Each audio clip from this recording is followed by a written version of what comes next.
it's TMPGaming. Today, I have someone called Jeff coming to show me his 1970 Mustang Fastback. I'm excited as these are my favoriteest cars in the whole entire world. I love Mustangs. So, let's go check this Mustang out.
The 351 Cleveland.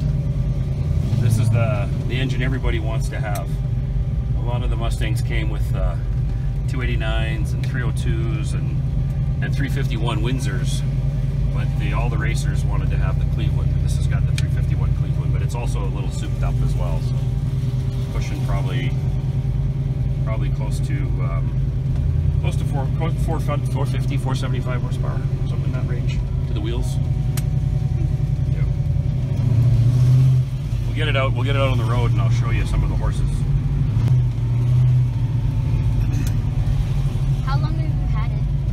I've had this car for about 5 years. And I bought it. It was a little bit restored when I got it, and then I've been working on it ever since.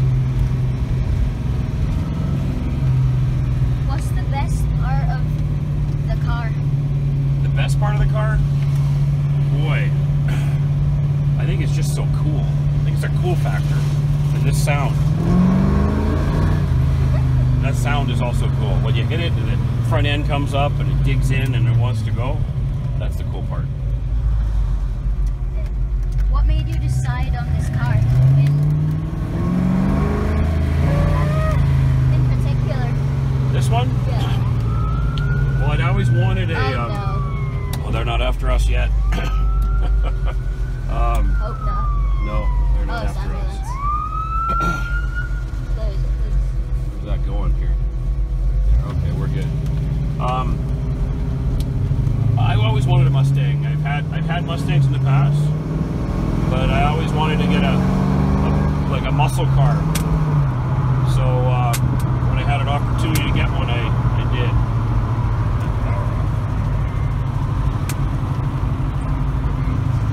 I've had a couple different Porsches and other cars, but this is the car.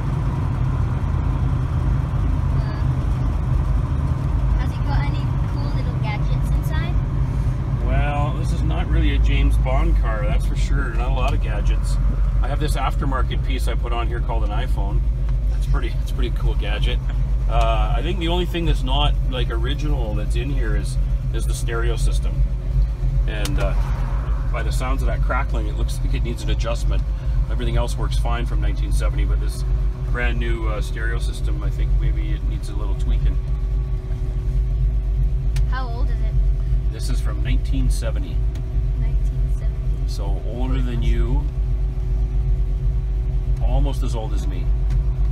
I was born in 1966, and this was born in 1970. Last question. Okay. Have you made any modifications? Well, yeah, I put a new engine in the car just this last winter. So it's running a brand new engine, and the engine I had in it was not very good. It wasn't original numbers matching, so there was no point in saving it. It actually had an old 429 engine in it, and it was a big engine. It wasn't made for this car. This car originally had a 351 Cleveland. So when I decided to fix it, I decided to fix it back to the original. The numbers don't match, but at least the right components are in the car. So I modified that back to original. The thing right there. Where? Here? On top. Oh, up here? Yeah. That's part of the stereo system. It's so I can talk while I'm driving. It's just a microphone. Although this car's so loud sometimes you can't talk in it anyway. But we're doing okay because we're not taking it on the highway. What's the highest speed that you've ever done on this? Well, you know what? I don't know. It's not really made for top end speed. This is kind of more of a little fast car off the lines, but my speedometer's in miles per hour, and I buried it, so I don't know. That was 120 miles an hour, so I'm not sure how fast it goes, to be honest with you. And that was obviously on a track. Yes, of course. It was on a track. Not the Deerfoot. How many times have you raced this against someone? I have never raced it against anyone. It's kind of one of those things when you have a fast car like this. Well, I guess there's probably people that do want to race you, but the thing is you don't have to race them. Yeah. This thing looks fast just standing still, so I just let it speak for itself. It's more of a show car than a race car.